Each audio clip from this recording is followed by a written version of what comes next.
BuddyPress Sticky Posts Feature on Activity Feed. Hello everyone. In this video, we are sharing with you the BuddyPress Sticky Posts feature on Activity Feed. By default, BuddyPress does not offer this feature. With Youzify, you can set an important post as a sticky post. First, you need to install and activate the Youzify Pro version. You can purchase it on Code Canyon. Please click URL on the video description to go to the product page.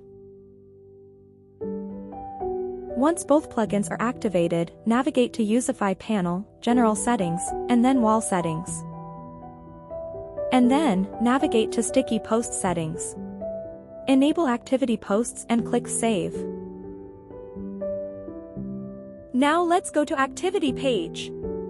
Click 3 dots button on the right top side of post you want. And click Pin Post button. And let's see the result. The post will be set as sticky post.